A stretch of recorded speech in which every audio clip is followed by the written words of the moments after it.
Баршаңызға сәлем. Бүгін куркума қосылған әжімге қарсы жасартатын бет маскасын жасаймыз. Ыдысқа бір ас қасық жүгері крахмалын саламыз. Жүгері крахмалы терідегі артық майды сіңіреді және тері құрылымын жақсартады. Және үстіне жарты шай қасық куркума, 150 мг сүт қосып, барлығын араластырамыз. Куркума теріні жасартады, әжімдерді азайтады және терінің серпімділігін сақтап, сыртқы түрін жаңартады. Қоспаны баяу отқа қойып, үздіксіз араластыра отырып, қоюланғанша қыздырамыз. Дайын болған маска негізін суытып, ыдысқа керек бөлігін құйып аламыз.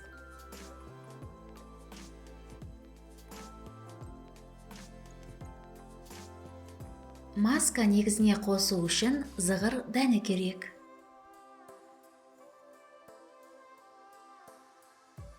Ыдысқа бір ас қасық зығыр тұқымы, 100 мг су құйып, баяу отта 10 минут қайнатамыз. Зығыр дәндері теріні нығайтып, қатайтады, ылғалдандырады және коллаген өндірісін ынталандырады. Дайын болған зығыр дәндерін бөлме температурасында суытамыз. Гельді алу үшін зығыр дәндерін дәке арқылы сүзіп аламыз. Достар, егер мені қолдағыңыз келсе, каналға жазылыңыз, лайк басыңыз, видео рецептпен достарыңызбен бөлісіңіз.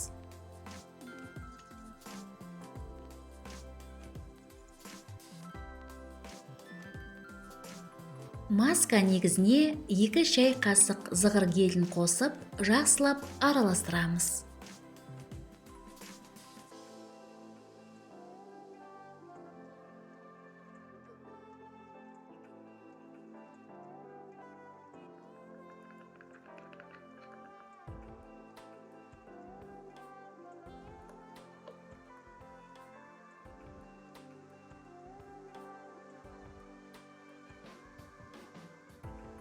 Жарты шай қасық кокос майын қосып араластырамыз.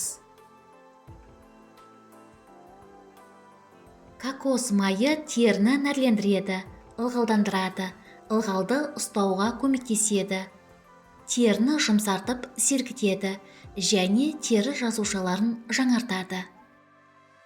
5 тамшы жасмин майын қосамыз. Жасмин майы бет терісін сергітеді, серпімділікті, қаттылықты арттырады, тері түсін тегістейді және теріні ағартады.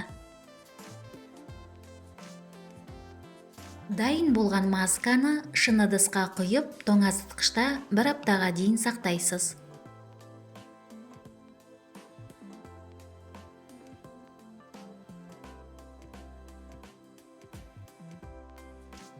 Бұл масканы аптасына 3 рет бетіңізге, мойныңызға және декольте терісіне жағып 15 минутқа қалдырасыз. Кейін қалған масканы жылы сумен жуасыз. Куркума қосылған маска бетті тегістейді, тазартады, жасушалардың жаңаруын ынталандырады және балғындық пен жылтыр береді. Сізге денсаулық, жастық және сұлулық тілеймін. Келесі кездескенше.